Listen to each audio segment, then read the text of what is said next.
आहा, क्या बात है, क्या बात है। गुड इवनिंग, नमस्कार। इतने लोग जुड़े हुए हैं। और यह श्रीवास्तवा जी, यस अंजनी। अ, तो बस कुछ लोग और जुड़ रहे हैं तो उनके उनके लिए रुकते हैं और फिर हम आज का जो सेशन है वो शुरू करते हैं। और मेरे लिए ये बहुत ख़ास सेशन है क्योंकि जो संस्था है भारतीय चित्र साधना, ये ये नाम ऐसा लग रहा है कि शायद मेरे लिए ही, मुझे देखकर ही चुना है। क्योंकि मैं वही करता हूँ, जो चित्र बनाता हूँ वो बिल्कुल भारतीय होते हैं। और बड़ी लगन और साधना के साथ बनाता हूँ। तो शायद भारतीय चित्र साधना पर, इस मंच पर मेरा आना लाजिब था। और मैं बहुत शुक्रगुजार हूँ इनके सारे जो कमिटी मेंबर्स हैं और मेन फैकल्टीज़ हैं इनके। मैं बहुत शुक्रगुजार हूँ कि उन्होंने मुझे इस लायक समझा कि मैं यहाँ आकर आप सबके सामने जो मैं अब प्रस्तुत करने जा रहा हूँ वो उसके लिए जैसे मैंने कहा, बहुत बहुत आभारी हूँ। सो ठीक है, पाँच पाँच हो रहे हैं, सो लेट्स स्टार्ट। आज मैं जिस विषय पे बात करने वाला हूँ वो एक ट्रांजिशन ऑफ मीडियम्स जो कहते हैं। क्योंकि जब हम थिएटर करते हैं, टेलीविज़न करते हैं, फिल्मों में काम करते हैं, इन सब चीज़ों का कभी कभी एक रिकॉर्ड रखना बहुत ज़रूरी है। और मैं खुशकिस्मत था कि मैं सही वक्त और सही जगह पर 1983 में जब मैंने अपना करियर शुरू किया, उस वक्त थिएटर से जो ट्रांजिशन था टेलीविज़न की तरफ, जो कदम मैंने रखा था वो बहुत सही था। और मेरे सर पर और मेरे कंधे पर जो हाथ थे वो बहुत क्या कहूँ मैं, बहुत ही वेटरन हाथ थे साई परांजपे के। और साई परांजपे ने जब मुझे डिस्कवर किया थिएटर से, और उन्होंने मुझे पहला टेलीविज़न सीरियल अड़ोस पड़ोस दिया। और इंसिडेंटली वो सबसे पहले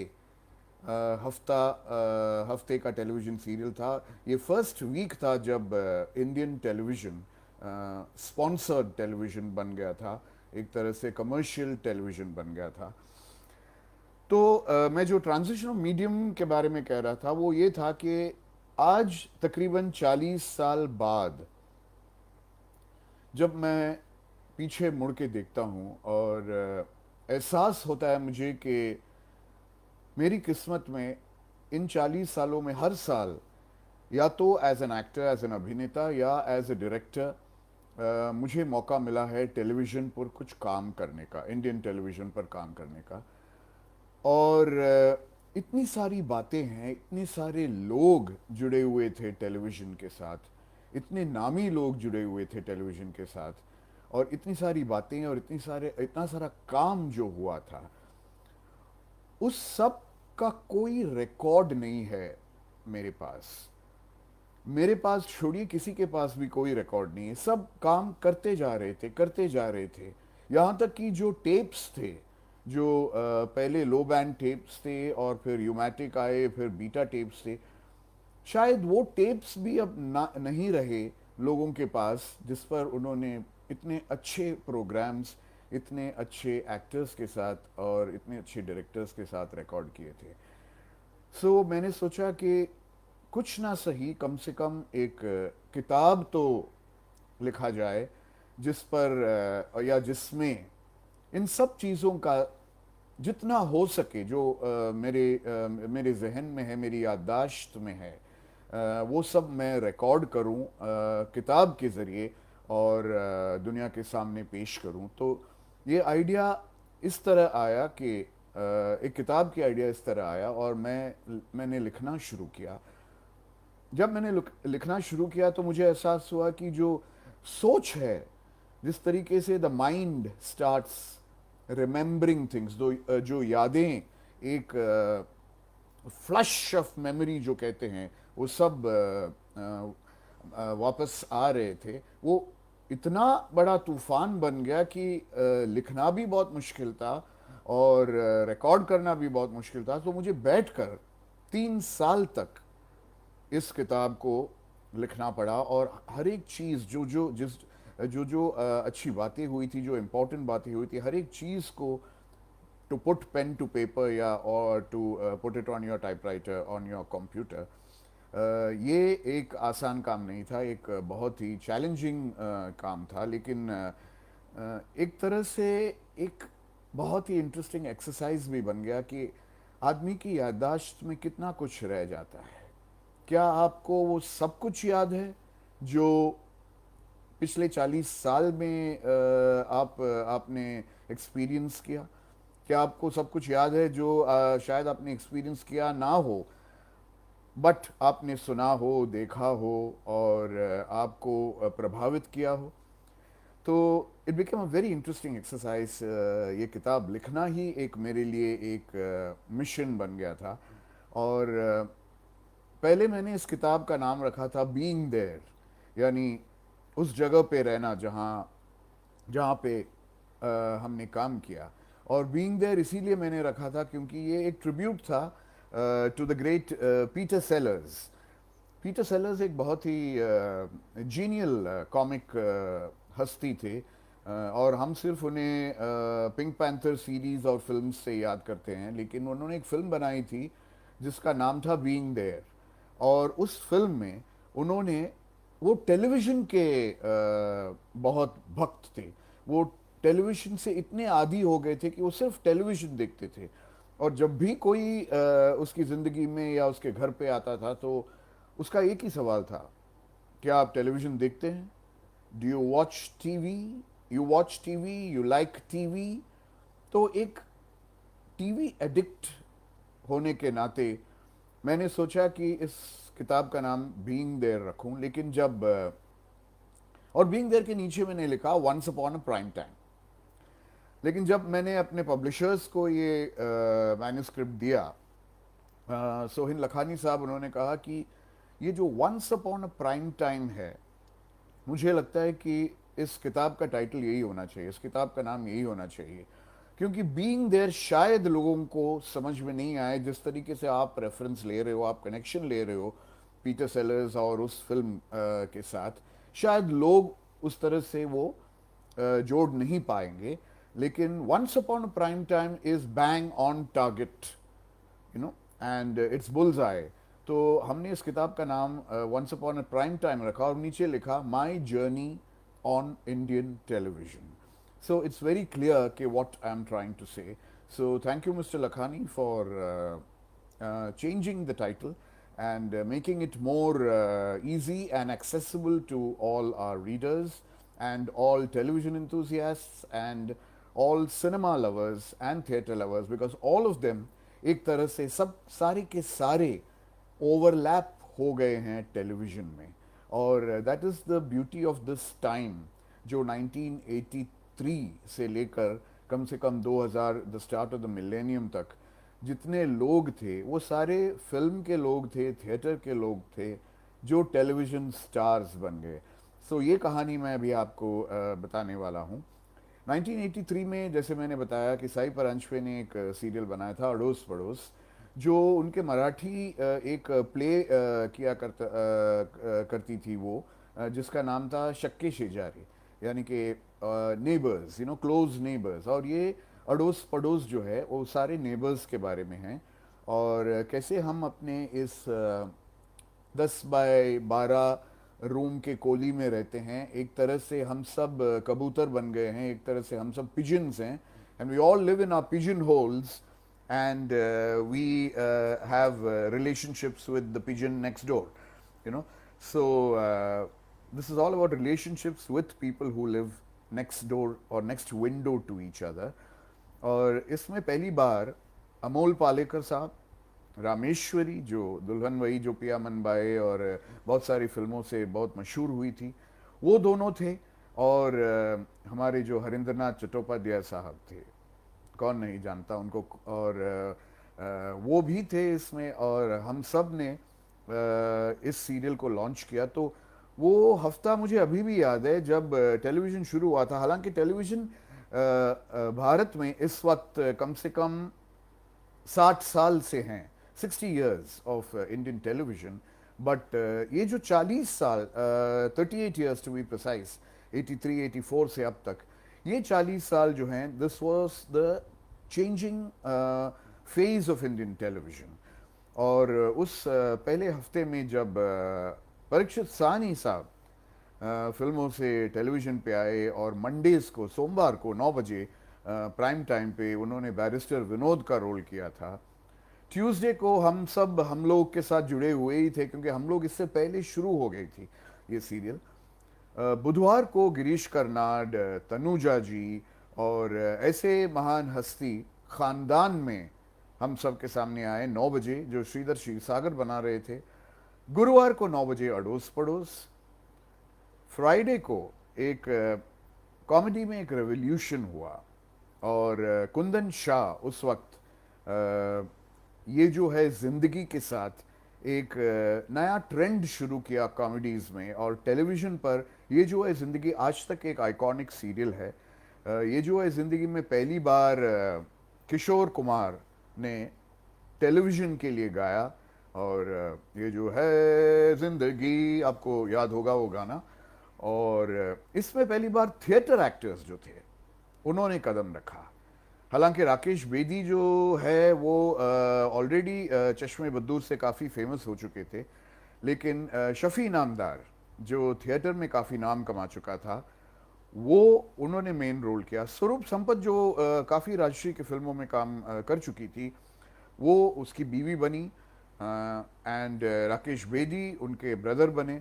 और सतीश शाह जो FTI से एक ब्राइट, वेरी इंटरेस्टिंग टैलेंट उस वक्त निकला था, he proved that he can play any part very easily, और वो हर एपिसोड में एक अलग किरदार निभाया करते थे।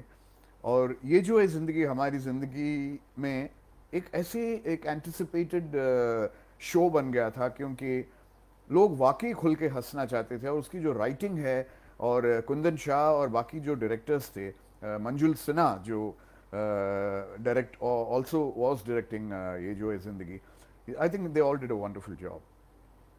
फिर शनिवार को हम लोग, यानी कि हफ्ते में 2 बार, और हम लोग was a long running series, उसको 52 एपिसोड्स दिया गया। हालांकि बाकी सबको सिर्फ 13 एपिसोड या उसके बाद जो extension, depending on the popularity और रेटिंग ऑफ द सीरियल, वो कंडीशंस पे एक्सटेंशन दिया देते थे उस वक्त।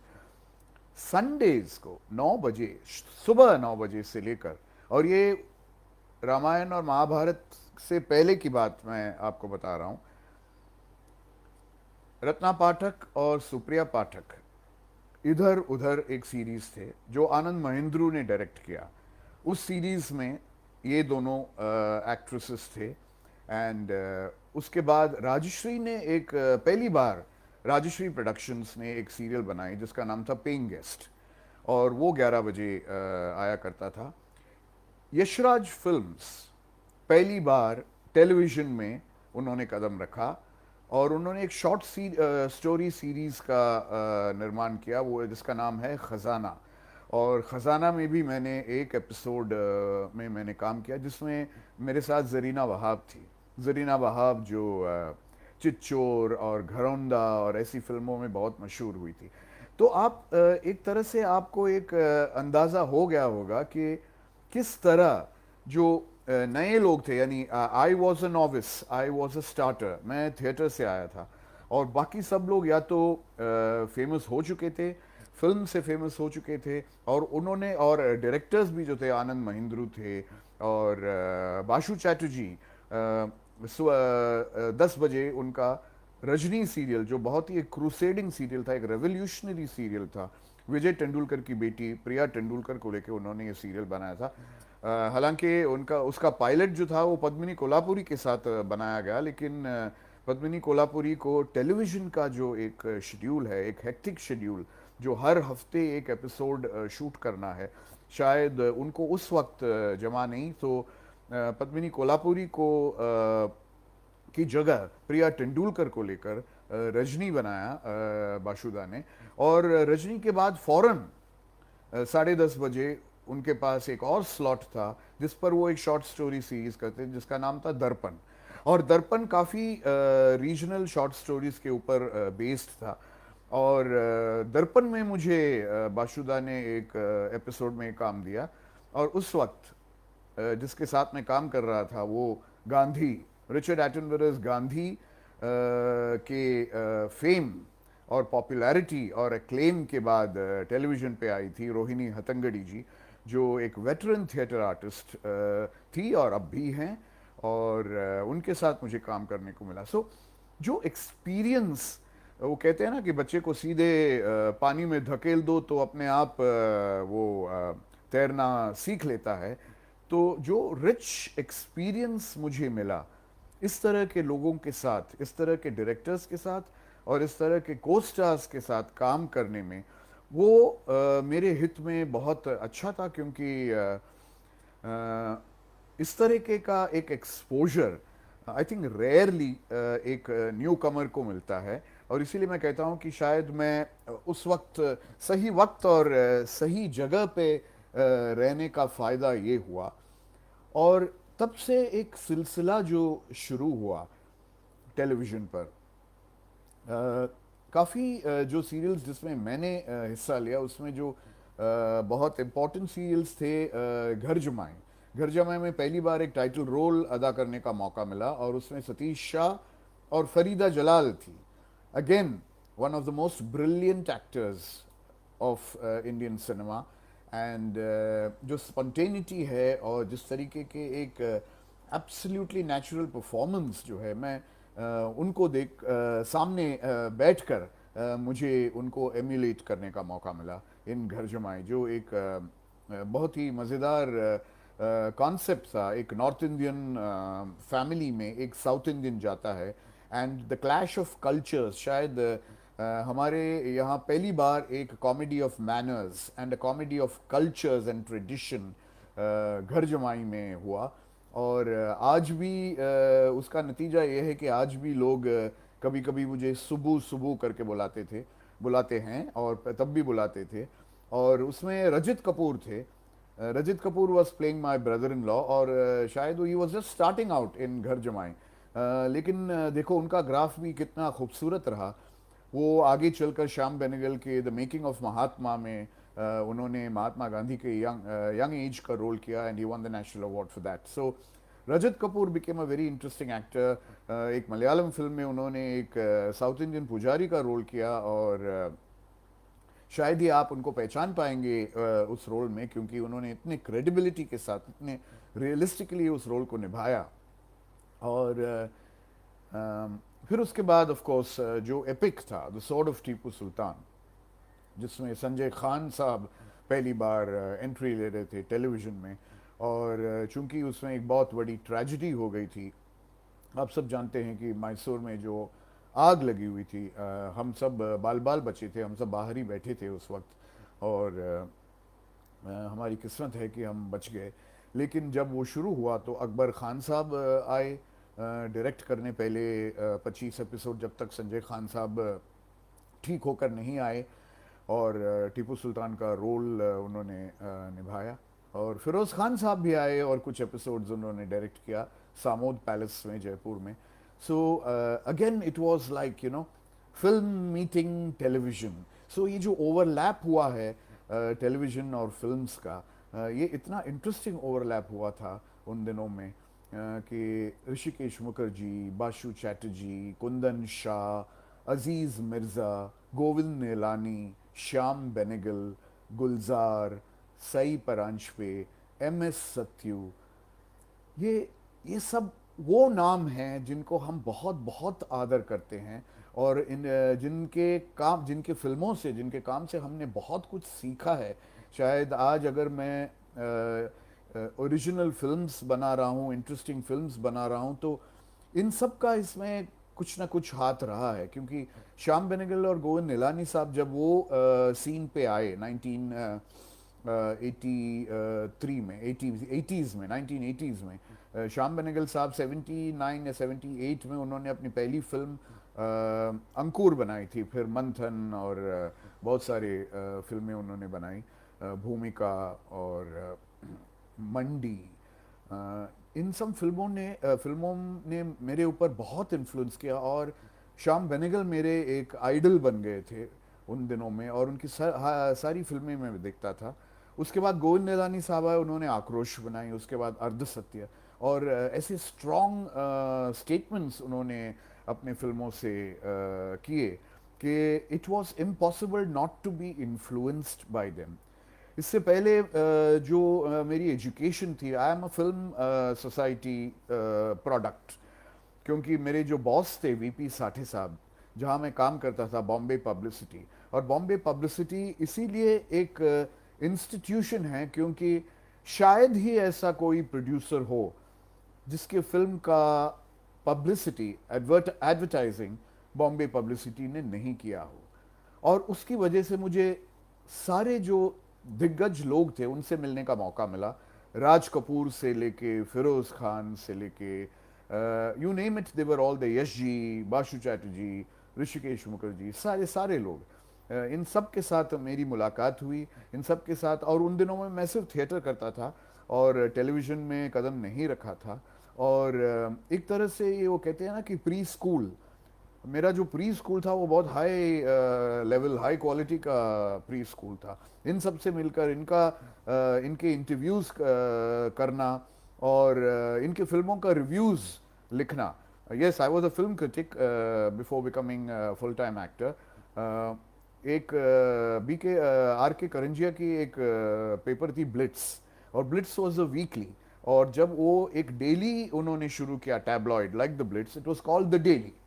और आर के बजाज साहब जो आजकल आर के बी शो से बहुत मशहूर हैं, वो उन्होंने मुझे फिल्म क्रिटिक अपॉइंट किया उसमें। और that was again a very high learning point in my life, because जो क्रिटिकल एनालिसिस एक फिल्म की होनी चाहिए, जो क्रिटिकल अप्रिसिएशन एक फिल्म की होनी चाहिए, जब तक आपको उसका नॉलेज नहीं होता है, आप एक फिल्म मेकर नहीं बन सकते हो। और इसका सबसे बड़ा जो एक एग्जाम्पल है हमारे पास, वो है French film maker François ट्रूफा।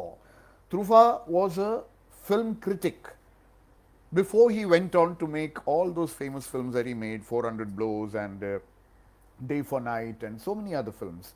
So और शायद कोई भी ऐसा मेरे जहन में कोई ऐसा फिल्म क्रिटिक नहीं है जो सक्सेसफुली फिल्म मेकर बन गया हो, लेकिन you needed the genius of a Truffaut to have the transition from film criticism to film making.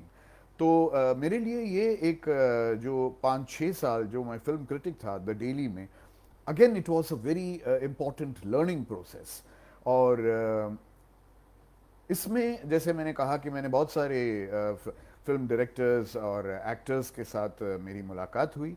देव साहब से मेरी मुलाकात हुई, जयराज साहब से मेरी मुलाकात हुई। जयराज साहब जो साइलेंट ईरा में उन्होंने टीपू सुल्तान का रोल किया था, और उन्होंने the sword of Tipu Sultan देखकर मुझे एक निमंत्रण भेजा। उन्होंने कहा please come and meet me because I like the way you played Purnaiya in the sword of Tipu Sultan. और उन्होंने मुझे बताया कि किस तरह से साइलेंट ईरा में उन्होंने टीपू सुल्तान का रोल किया था। एंड जयराज साहब was a very big hero in those days. And जो जितने मेमोरेबेलिया थे उनके घर में, उन्होंने वो सारे जो कलेक्टर्स आइटम्स थे उन्होंने मुझे बताए, और एक तरह की दोस्ती शुरू हो गई थी, लेकिन वो ज़्यादा टिक नहीं पाई because he passed away a few years after that. फिर दादा मुनि के साथ काम करना, आई मीन शायद सपने में भी हम नहीं सोच सकते थे कि हम जब ज्वेल थीफ और हावड़ा ब्रिज और किस्मत किस्मत खैर हमने टेलीविज़न पे देखे, हमने स्क्रीन पे नहीं देखे ये फिल्में, लेकिन जब ये फिल्में हमने देखे तो दादा मुनि को सिर्फ एक जिस तरीके से एक आइडल की तरह, I mean one of the earliest stars और किशोरदा के बड़े भाई ऑफ इंडियन सिनेमा, और जब उनके साथ मुलाकात हुई, जब हम बना रहे थे हम हिंदुस्तानी, जो एक टेलीविज़न सीरियल था, जो जिसका ऋषिकेश मुखर्जी, ऋषिदा की का पहला टेलीविज़न सीरियल था, और इसके प्रोड्यूसर्स थे जो जिन्होंने जंगल में मंगल और आज की ताज़ा खबर ऐसी फिल्में बनाई थी, उन्होंने इस सीरियल को प्रोड्यूस किया। और देखिए इतने सारे फिल्म लोग उस वक्त टेलीविज़न में आया करते थे, और उसका जो एक्सपीरियंस था, उसका the richness of that experience they translated into television. तो उस वक्त दादा मुनि के साथ मुलाकात हुई। वो होम्योपैथ के बहुत बड़े भक्त थे, और वो वाकई एक तरीके का डॉक्टर ही बन गए थे। और उनके घर भी गए, और उनके घर में बहुत सारी कहानियाँ सुनने को मिला, फिल्मालय के बहुत सारी कहानियाँ सुनने को मिला। बॉम्बे टॉकी से फिल्मालय तक उनकी बहुत लंबा सफ़र रहा।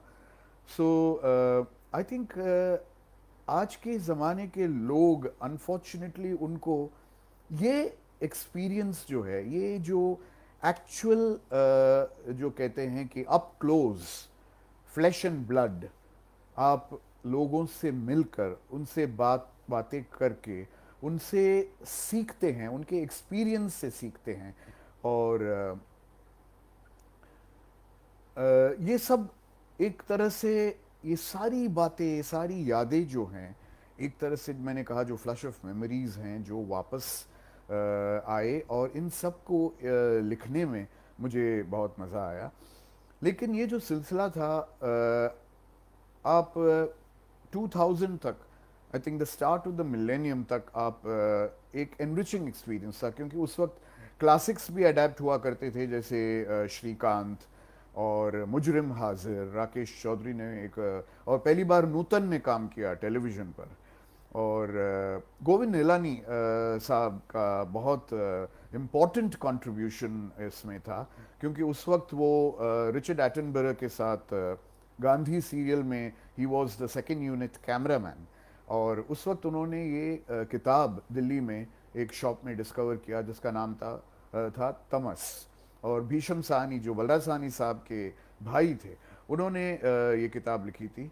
और इस किताब को लेकर वो इंदिरा गांधी के पास गए, और उन्होंने कहा कि मैं इस किताब पर, पार्टीशन पर, मैं एक फिल्म बनाना चाहता हूँ। और उन्हें उसी वक्त उनको एहसास हो गया था कि एक बहुत ही टची सब्जेक्ट है, क्योंकि this again Hindu Muslim thing, लेकिन चूंकि गर्म हवा बन चुकी थी, और गर्म हवा एक क्लासिक माइलस्टोन बन चुका था उस वक्त एम एस सत्यू साहब का, तो we were all eager to see how Govind Nihalani साहब would treat Tamas, and it became a 8 part mini series. और हम सब जानते हैं कि it is one of the classic milestones of Indian television. So और एम एस सत्यू साहब की बात निकली, तो मैं कहना चाहूँगा कि उनके साथ काम करने में एक अलग ही एक ये था, मज़ा था, क्योंकि उन्होंने एक बहुत ही डिफ़िकल्ट सब्जेक्ट चुना था, जो तगड़ी शिवशंकरन पिल्लई, जो ज्ञानपीठ अवार्ड विनिंग राइटर हैं, उनका एक नावल था, जो एक बहुत इतना मोटा नावल था, as big as War and Peace, Tolstoy's War and Peace. उस नावल का नाम था कायर। कायर का मतलब, जो मलयालम में कायर है, मतलब है कि रोप, कॉयर, कॉयर जो है को उसको कायर कहते हैं। सो उस पर हमने सीरीज शूट किया, साउथ में ही, केरल में ही शूट किया। और वो बहुत कंट्रोवर्शियल हो गया था, क्योंकि ब्राह्मणों को लेके, पंडितों को लेके, वुमेन्स लिबरेशन को लेके, और वुमेन्स फ्रीडम को लेके बहुत कुछ हो गया था। और हमें 13 या 26 एपिसोड में इस सीरीज़ को ख़त्म करना पड़ा। हालांकि that would have gone on for 500 episodes, अगर आप उस नावल को आज अडेप्ट करें, either as a long running series, और इवन एज वेब सीरीज, और this can go into several seasons. So that was the book we adapted। और सत्यू साहब के साथ काम कर कर मुझे एक चीज़ की एक very important point came across, that of subtlety, subtle acting. और सटल्टी को लेकर उन्होंने मुझे बताया कि try and be as real as possible, as realistic as possible. और एक्टिंग को, एक्टिंग जो दिखाई देता है वो महसूस मत होने देना। और उस बात को मैंने, जैसे बोलते हैं ना कि गांठ बांध रखा था उस उन दिनों से। और अब भी मैं कोशिश करता हूँ कि जब भी परफॉर्म करूँ, हालांकि कमर्शियल, बड़े कमर्शियल बिग टिकट फिल्मों में वो मौका नहीं मिलता है, वो हमेशा चाहते हैं कि ड्रामेटिक कुछ परफॉर्म करो, ओवर द टॉप परफॉर्म करो। और आदमी हमेशा अपने परफॉर्मेंसेस से खुश नहीं होता है। उन्हें पता है कि ये मैं नहीं हूँ, ये मैं नहीं चाहता था, लेकिन दुनिया चाहती है तो, और आपका काम है, you got to perform like the director tells you to perform. तो बहुत सारे परफॉर्मेंसेस मेरे जो थे, मैं अब जो मैं देखता हूँ कुछ फिल्मों में, मुझे बहुत लाउड लगते हैं, बहुत ओवर द टॉप लगते हैं, टू परफॉर्म्ड लगते हैं। सो काश मैं उन सारे परफॉर्मेंसेस को रिविजिट करूं और उन्हें दोबारा एक नए पर्सपेक्टिव से मैं देख पाऊं। लेकिन जो कहते हैं ना कि ज़िंदगी के सफ़र में जो गुज़र जाते हैं वो फिर नहीं आते, तो उन्हें रहने दीजिए, आगे मौका मिलेगा। और जब भी मुझे मौका मिलता है, आज भी थिएटर में और जो टेलीविज़न सीरियल्स और वेब सीरीज़ मैं कर रहा हूँ, उसमें मेरी पूरी कोशिश रहती है कि थोड़ा सा उसको रियलिस्टिक करूँ। जिस तरीके से वो एक कैरेक्टर या जो भी किरदार है निभाएगा, बात करेगा, जो भी उसका बॉडी लैंग्वेज है, उसको उसी तरीके से करूं और लोगों को ये महसूस नहीं होने दूं, जैसे सत्य साहब ने मुझे बताया कि ये एक परफॉर्मेंस या कोई एक्टिंग कर रहा है, ये एक रियल व्यक्ति है। So these are the lessons that I have been learning. लेकिन जब 2000 द मिलेनियम स्टार्टेड, उस वक्त एक तरीके का ऑलरेडी सैटेलाइट चैनल्स आ चुके थे, दूरदर्शन थोड़ा सा बैक सीट दूरदर्शन ने ले लिया था, बिकॉज टेक्निकली जो सैटेलाइट चैनल्स हैं वो काफ़ी काफ़ी इम्प्रूव थे। और सैटेलाइट चैनल्स में वो एक दौर आया जब आज के जो फिल्म मेकर्स हैं, जैसे इम्तियाज़ अली, अनुराग कश्यप, अनुराग बासु, ये सब आने लगे और they started doing television. So they were the babes of television in those days. लेकिन किसी को पता नहीं था कि आगे चलकर ये कितना इम्पोर्टेंट, फिल्म इंडस्ट्री का कितना इम्पोर्टेंट हिस्सा बनेगा। तो इंटरेस्टिंग बात यह है कि जो पहले फिल्म मेकर्स थे वो टेलीविजन में आए, और फिर टेलीविजन मेकर्स जो जिन्होंने डेब्यू किया, वो अब जाके फिल्म्स बना रहे हैं। So this is the the overlapping that I was talking about। and कहीं टेलीविज़न को हम एक इंडिपेंडेंट एंटिटी उस तरह से नहीं बना सकते थे, क्योंकि जितने लोग उसके साथ जुड़े हुए थे वो सारे के सारे या तो थिएटर से थे या फिल्मों से थे, या आगे चलकर उन्होंने फिल्में बनाई या बहुत कुछ अच्छा काम किया। सो इट वाज, ये जो दौर है, this generation, the middle generation जो कहते हैं ना, not the old one, not the new one, but the middle one, iska to be part of this generation was a very important and a very learning experience। because अगर मैं 2000 में आता या 1983 से पहले होता, तो शायद ये जो मौका था शायद मुझे नहीं मिलता। क्योंकि 2000 के बाद जो डेली सोप्स शुरू हुए, खैर उसके बारे में बहुत ज़्यादा मैं बात नहीं करना चाहता हूँ, क्योंकि काफ़ी क्रिटिसिज्म ऑलरेडी हो चुका है। इस किताब में मैंने उसको बहुत ही इम्पार्शियल होके देखा है। मैंने कोशिश की है कि मैं जजमेंटल नहीं बनूं, और जो डेली सोप्स एक तरीके से जो क्लासिक टेलीविज़न है उसको, उसकी जगह जो है, उसको उसकी अपनी जगह से हटा दिया। क्योंकि न तो हमारे पास शॉर्ट स्टोरीज थे, उसके बाद न तो क्लासिक्स आया करते थे, और ना ही एक तरीके का जो हम जो प्योर टेलीविज़न करते थे with the experience of film makers, वो नहीं रहा। क्योंकि अब एग्जीक्यूटिव प्रोड्यूसर्स आने लगे, नए प्रोग्रामर्स आने लगे चैनल में, और जहाँ तक मेरा अंदाज़ा है, बहुत सारे प्रोग्रामर्स को टेलीविज़न का कोई एक्सपीरियंस नहीं था. They had just come out of communication classes और यू नो उस तरीके का, या तो दे कॉरपोरेट से वो ट्रांसफ़र होके आए थे.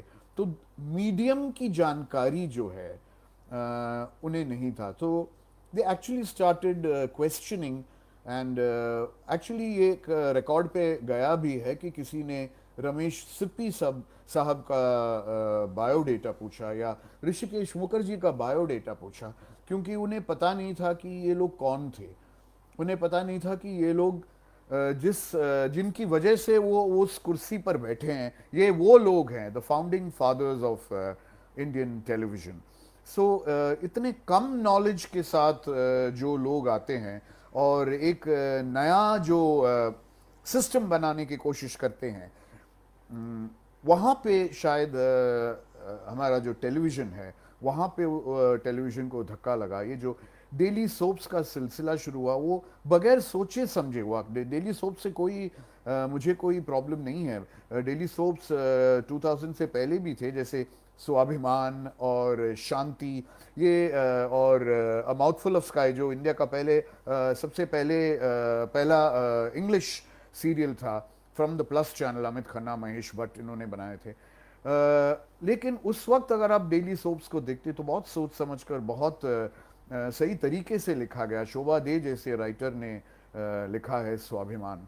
सो जब 2000 के बाद जब टेलीविज़न पे डेली सोप्स आए, वो ज़्यादातर अडेप्टेशंस थे 70s के हिंदी फिल्मों का, जो in turn they were adaptations of south Indian cinema. और जो मेलोड्रामा और जिस तरीके का एक जो कहते हैं ना, too much of orthodoxy, and which led to regressiveness in the new millennium, वो हमें देखने को मिला. और स्लोली एक फॉर्मूला बन गया जिसमें इन सोप्स में शादियाँ मैंडेटरी थी, सास बहू और ऐसे कैरेक्टर्स कंपलसरी हो गए, क्योंकि ऑडियंस को भी और कुछ नहीं मिल रहा था.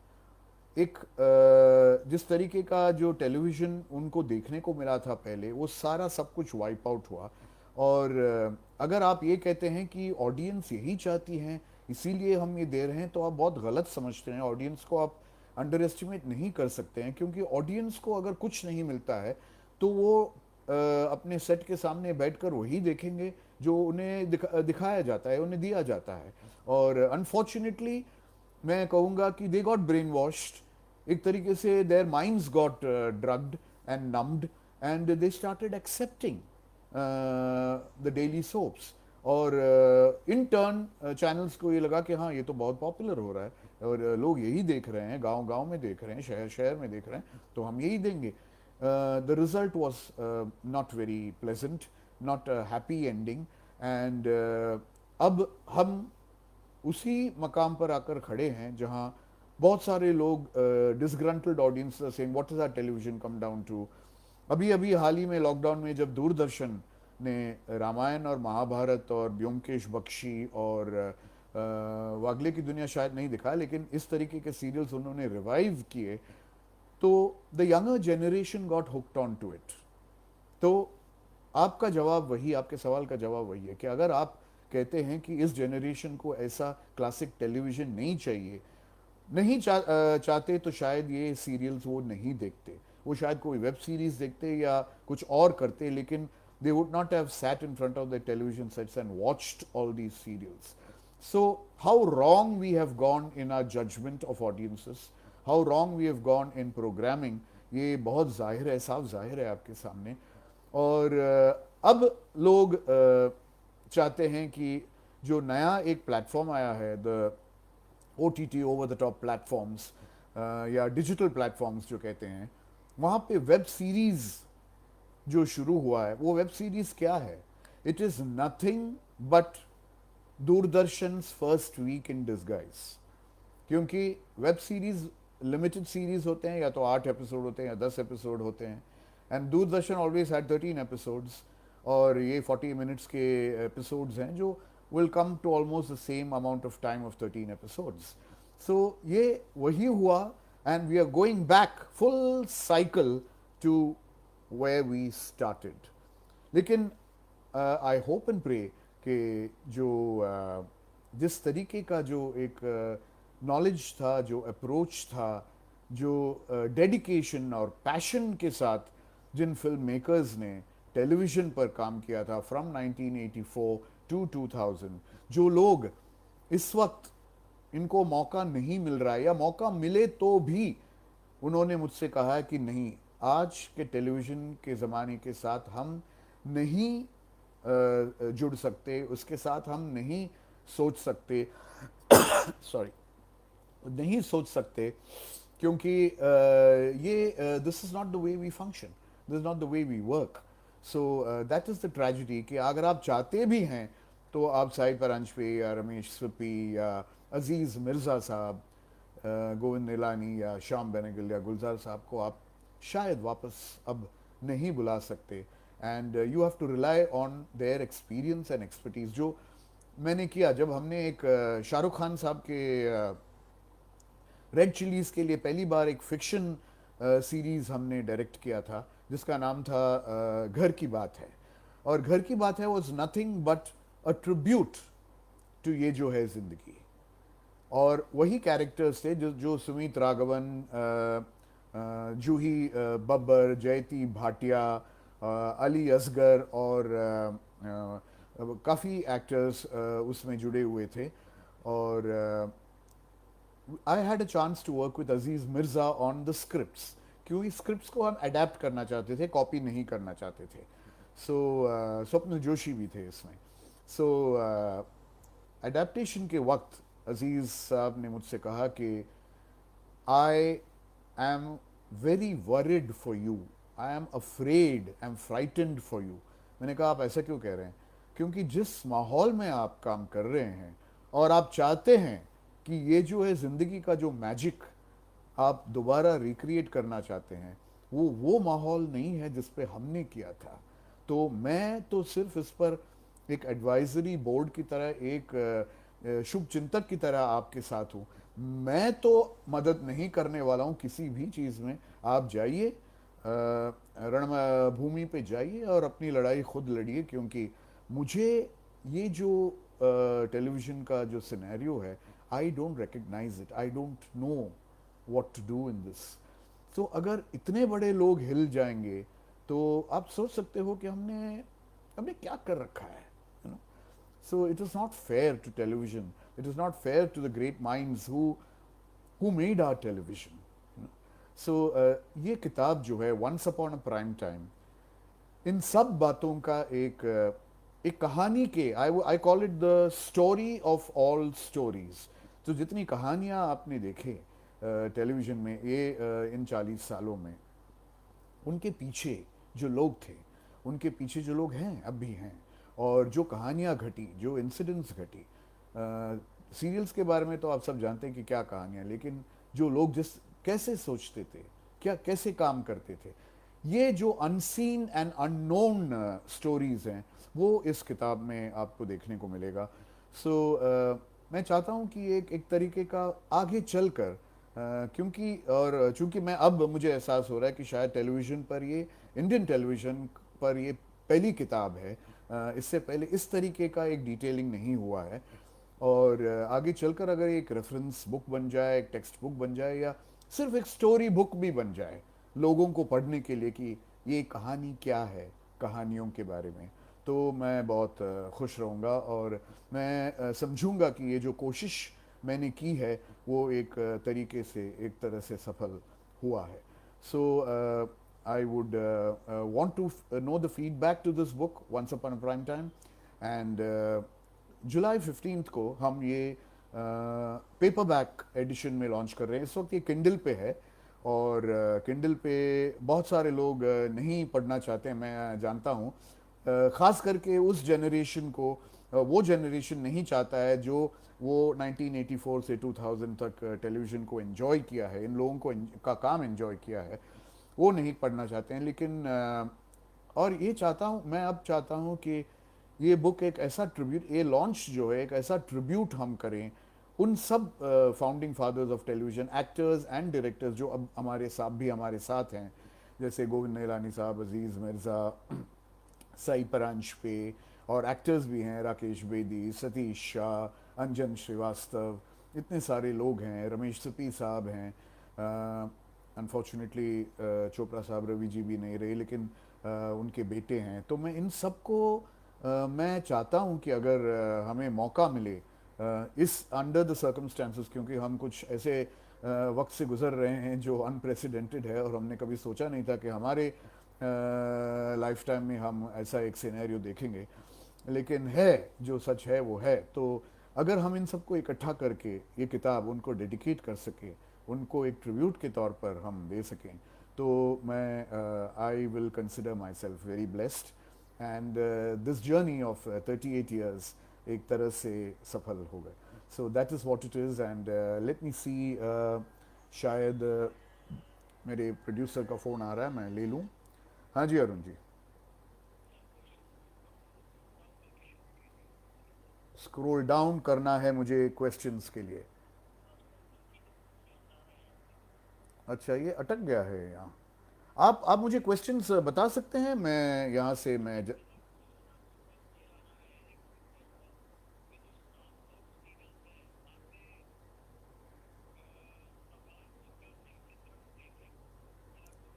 हाँ, ये किसने पूछा है? ठीक है। एक सवाल है कि प्लीज़ आप लाइन पे बने रहिएगा अरुण जी। हाँ, ये सवाल है कि आजकल के जो सीरियल्स हैं, क्या समाज के सही जो दर्पण है वो दिखाते हैं कि नहीं? देखिए, अब शायद जयपुर में भी जो बड़े बड़े ज़मींदार की हवेलियां थी और जो बड़े बड़े प्रिंसेस रहते थे, शायद उनके घरों में भी इस तरीके के जो मल्टी फैसेटेड स्टेयरकेस दोनों तरफ से नीचे आते हैं, ये जो लिविंग रूम है वो एक फुटबॉल ग्राउंड की तरह बना हुआ है, और कैरेक्टर्स जो हैं, जो अपने चेहरे पर इतने एनिमेशन लाते हैं कि शायद टॉम एंड जेरी भी फेल हो जाए, और ऐसे सिचुएशंस हम पैदा करते हैं जो बहुत अलग नहीं है एक दूसरे से, क्योंकि उनके पास हैं ही 5 या 6 स्टॉक सिचुएशंस, और उसमें शादी एक सिचुएशन है और कॉन्स्पिरेसी दूसरा सिचुएशन है मोटे तौर पर। अगर ये हमारे समाज का सही दर्पण है, तो हम शायद किसी स्टोन एज में रह रहे हैं, और या तो एक रेट्रो हो रहा है टेलीविज़न के, उसमें बहुत क्लियरली मार्क करना चाहिए प्री हिस्टोरिक एज 2000 BC, और इस ये सब उस वक्त हुआ था, और ये हम आपको काफ़ी रिसर्च और काफ़ी स्टडी के बाद हम आपके सामने ला रहे हैं। जो कैरेक्टर्स थे, प्री हिस्टोरिक कैरेक्टर्स थे, वो इस तरीके से बिहेव करते थे। तो अगर ये समाज का दर्पण है, तो इस दर्पण को क्या है, तोड़ दो। जी। हम्म। हम्म।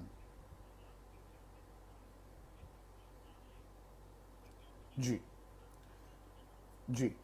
एक बहुत इम्पोर्टेंट पर्टिनेंट इश्यू है जो वेब सीरीज में, जो एक तरह का एक कंट्रोल नहीं है। अब ये हुआ यूं कि बहुत सारे लोग टेलीविज़न पर जो जिन्होंने अप्लाई किया था सीरियल्स के लिए, प्रोग्राम्स के लिए, शोज़ के लिए, उन्होंने शायद उनको शायद या तो उनका कुछ उनकी कुछ बात नहीं बनी, या उनका कुछ ठीक से डीलिंग सही नहीं हुए। तो बहुत सारे जो हैं, उन्होंने एक नया प्लेटफॉर्म डिस्कवर किया जिस पर किसी की पाबंदी नहीं है, किसी की परमिशन की ज़रूरत नहीं है, और वो सब कुछ कर सकते हैं जो वो करना चाहते हैं। तो वेब सीरीज पर एक तरह से आउट ऑफ कंट्रोल जो कहा जाता है, अगर ये डेली सोप्स जो हैं, जो इतने ऑर्थोडॉक्स और इतने ट्रेडिशन बाउंड हैं, वो सारे ट्रेडिशंस और सारे ऑर्थोडॉक्सी को तोड़कर, और सारे मॉरल वैल्यूज़ और सारे सोशल वैल्यूज़ को तोड़कर जो सेंसेशनलिज्म और एक तरह से टू टिटिलेट जो शोज बनने लगे हैं, या पहले शुरुआत में कुछ सीरियल्स ऐसे ही थे जो ऑलमोस्ट सॉफ्ट पॉर्न थे, और मैं उन सीरियल्स का नाम नहीं लेना चाहता हूँ, सभी जानते हैं कि मैं किन सीरियल्स की बात कर रहा हूँ, और 2 या 3 चैनल्स पे थे वो, नए नए चैनल्स जो खुल गए थे, और इट वाज वेरी शॉकिंग। और ये ज़्यादातर मुफ्यूसल एरियाज़ में, द हिंटरलैंड्स ऑफ इंडिया, उनको लगा कि ये जो छोटे छोटे टाउन्स हैं, टाउनशिप्स हैं, विलेजेस हैं, वहाँ सबके हाथ में एक मोबाइल फ़ोन तो है ही।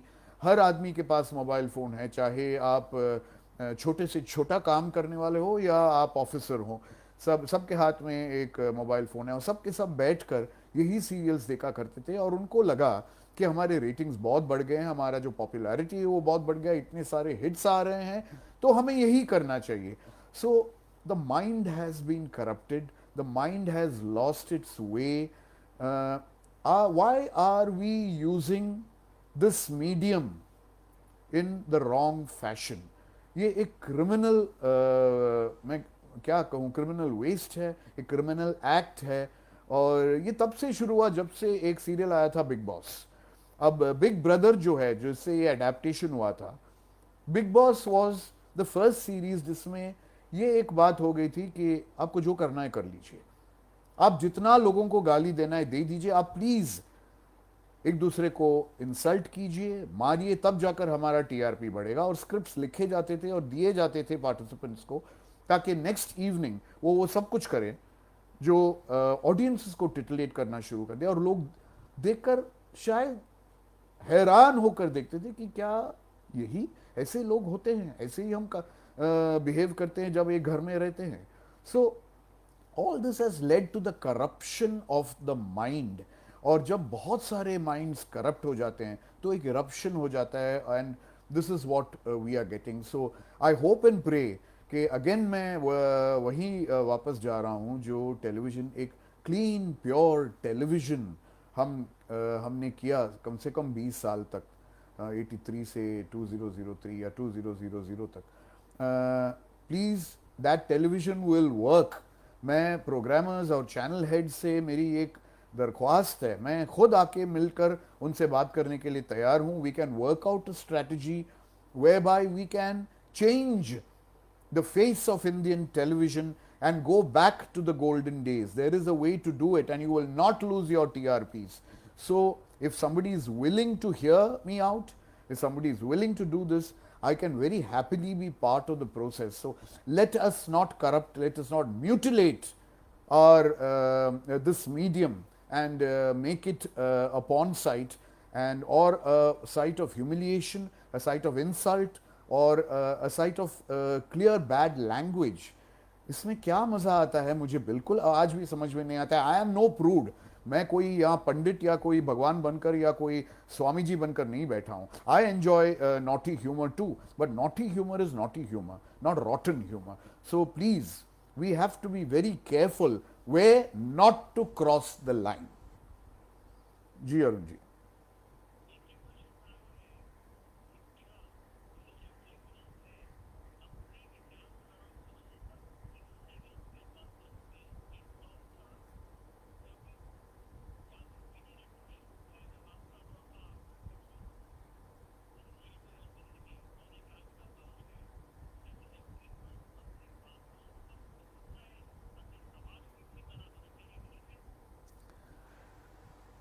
ये सवाल है कि क्या लेफ्ट लिबरल्स हम पर अपनी जो बातें हैं वो थोप रहे हैं। देखिए, जहाँ तक न्यूज़ चैनल्स का सवाल है, काफ़ी हद तक ऑल ओवर द वर्ल्ड अगर आप देखें तो they are all now politically influence, तो एक पॉलिटिकल लीनिंग तो आ गया है। And when you see news channels you know with whom they are siding, and शायद ही ऐसा कोई न्यूज़ चैनल हो जो न्यूट्रल ना हो। अब क्या ये जो ट्रेंड है वो हमारे टेलीविज़न फिक्शन में भी आ रहा है, वेब सीरीज़ के फिक्शन में भी आ रहा है? मैं जानता हूँ कि ये सवाल क्यों पूछा गया, क्योंकि हाल ही में एक सीरीज़ आया है, एक वेब सीरीज़ आया है जिसमें हिंदुओं को लेकर और जातिवादी को लेकर काफ़ी हंगामा हो चुका है।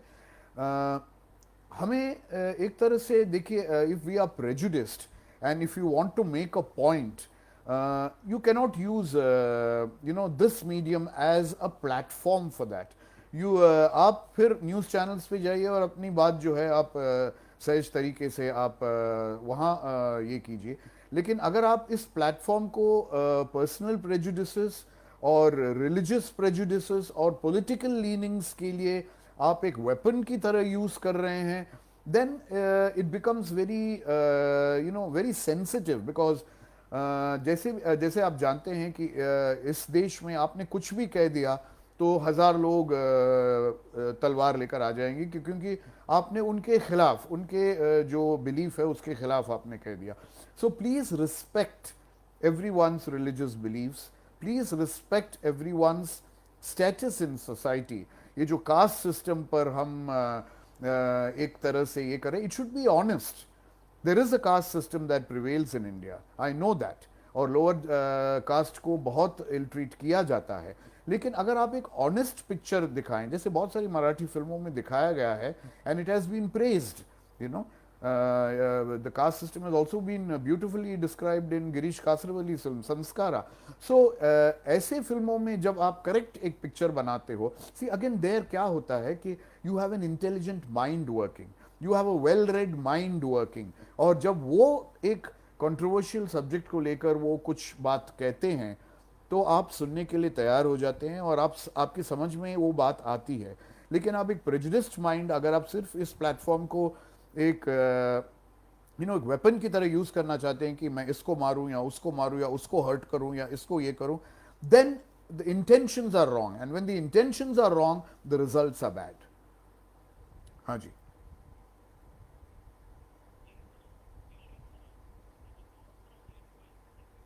जी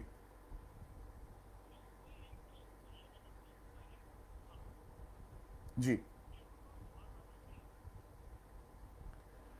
क्या मनोरंजन दोबारा आना चाहिए? क्यों नहीं आना चाहिए?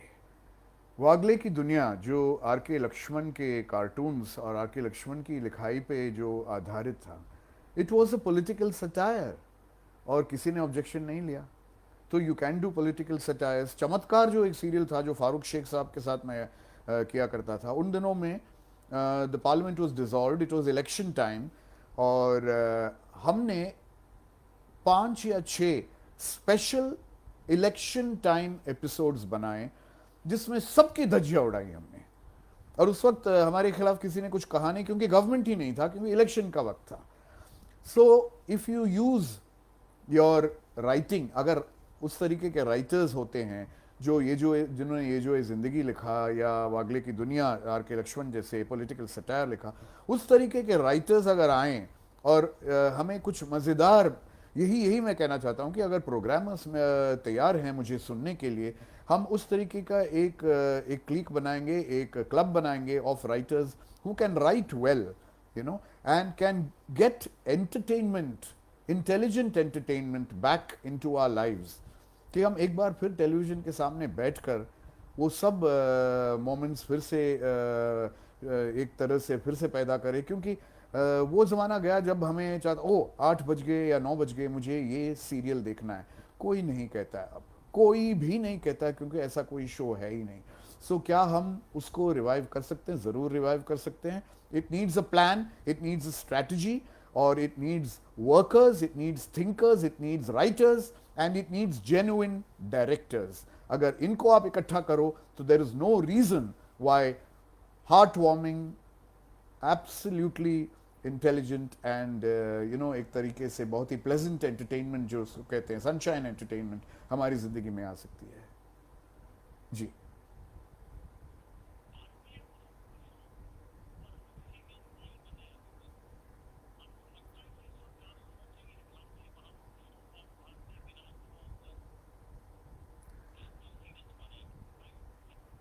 जी जी जी जी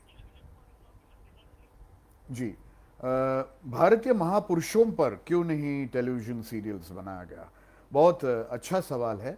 और ये मैं सिर्फ महापुरुषों के ऊपर नहीं, मतलब महिलाओं के ऊपर भी, और जो जैसे सावित्री भाई फुले हैं, या डॉक्टर रकमाबाई है, या सिंधुताई सपकाल है, बहुत बहुत ये तो रिसेंट हैं,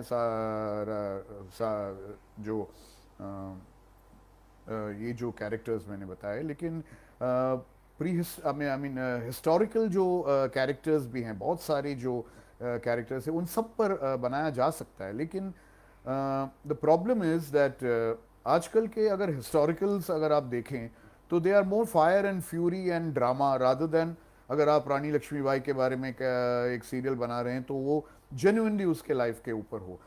उसमें इतना कुछ मसाला और फिक्शन डाला जाता है टू स्ट्रेच द सीरीज अनएंडिंगली, कि वो रानी लक्ष्मीबाई नहीं रही फिर। तो अगर इस तरीके का अप्रोच हो तो we are again in trouble. But you want to make Sindhutai Sapkal who is still living, who is a living legend, अगर आप उनके बारे में आप बनाना चाहते हैं तो बहुत स्कोप है। अगर आप सावित्रीबाई फुले के बारे में बनाना चाहते हैं, उनके हस्बैंड के बारे में बनाना चाहते हैं, तो स्कोप है। तो biopics are there by the dozen, literature is there, there's so much rich literature, Bengali literature, Marathi, Tamil, Punjabi, ओरिया, मलयालम, इतना कुछ है कि हमें डेली सोप्स और इस तरीके का कुछ भी जो फॉर्मूला है उसमें घुसने की कोई ज़रूरत नहीं है। There is material for the next 10 years of web series and television, अगर आप ठीक तरीके से रिसर्च करें और देखें तो, और उसको ऑनेस्टली निभाएं।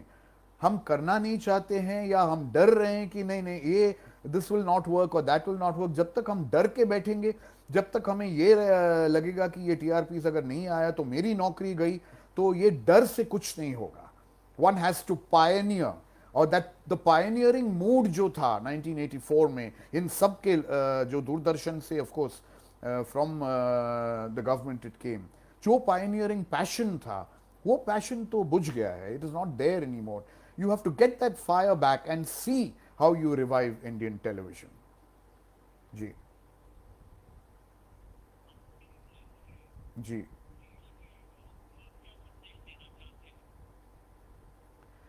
ये एक, जी जी आप कुछ बोल रहे हैं? या देश के युवाओं को मैं क्या संदेश देना चाहूँगा? मैं कोई मैसेंजर नहीं हूँ, मैं कोई प्रॉफिट नहीं हूँ जो संदेश दे सकूँ, लेकिन देश के युवाओं को ये रियलाइज करना चाहिए कि दे आर द फ्यूचर। देश उनके हाथ में है, और ये जो इम्प्रेशनेबल एज में जो वो करेंगे, जो वो सीखेंगे, और जो जिसको वो इम्प्लीमेंट करेंगे आगे चलकर, वो इतना इम्पॉर्टेंट है। It is like sowing rotten seeds, और it is like sowing healthy seeds. अगर आप रॉटन सीड सो करेंगे तो आगे चलकर आपका देश जो है it will become a Marsh land, जहाँ कुछ भी नहीं पैदा होता है, कुछ भी नहीं डेवलप होता है, there is nothing, no technology, no future, no development, no nothing. लेकिन अगर आप हेल्दी सीड्स सो करेंगे, हेल्दी थॉट्स आपके दिमाग में रहेगा, हेल्दी प्रैक्टिसेस आपके दिमाग में रहेगा, डिसिप्लिन आपके, और good passion and ambition, the right ambition to take the country forward, because you are entering the space age.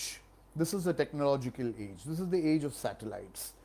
ये सब, हम जब हमने शुरू किया था तो हमारे हाथ में मोबाइल नहीं था, हमारे पास में वो डायल वाला ब्लैक टेलीफोन था। ये भी एक अच्छी बात है, क्योंकि हम वहाँ से लेके मोबाइल तक आ गए और खुद सीख कर आ गए। We taught ourselves, which was a great process. अब चलकर जो टेक्नोलॉजिकल डेवलपमेंट्स होने वाला है, अगर हम वैक्सीन की बात कर रहे हैं, कोरोना की वैक्सीन की बात कर रहे हैं, it will be one of the most important breakthroughs in medical science. So the youth, उनको पता है कि अगर आप 5 साल के हो, 6 साल के हो, 22 साल के हो, या 30 साल के हो, you have the biggest responsibility, क्योंकि द फ्यूचर इज योर्स। जो जनरेशन्स आप पैदा करने वाले हो, जो कंट्री या देश आप पैदा करने वाले हो, वो आगे चलकर वो बनेगा जो आप चाहते हैं। So you are on a very dangerous wicket, but a very interesting wicket, and exciting wicket, because अगर आप माइंडलेसली बगैर सोचे समझे बल्ला हिला देंगे तो आप क्लीन बोल्ड हो जाएंगे, लेकिन अगर आप सोच समझकर बॉलर को रीड करके उस बॉल को कनेक्ट करेंगे तो then it will go out of the park. So the youth of the country, please become responsible if you are already not. Please realize that your lives and the lives of the next generation is in your hands. So, all the best. Jai Hind. May this country come out of this terrible, terrible time that we are going through. May we not use politics as some kind of, scheme to bring down our rivals. Let us not ruin businesses with politics, or let us not create businesses, wrong businesses, with politics. Please, this is not a time to settle private scores. This is not a time to show how powerful you are. This is a time to cleanse ourselves, to revive ourselves, to show humanity that man is not such a bad and a horrible creature after all. Let us salute nature, let us respect nature, and let us all come out as different human beings. बस मैं यही कहना चाहता हूँ. जी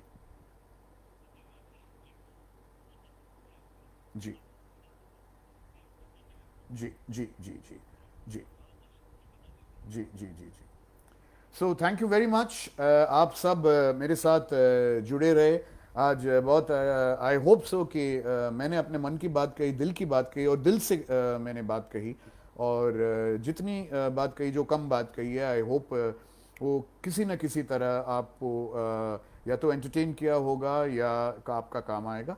सो all the best, and here's wishing everyone a great future and a healthy future. Goodbye.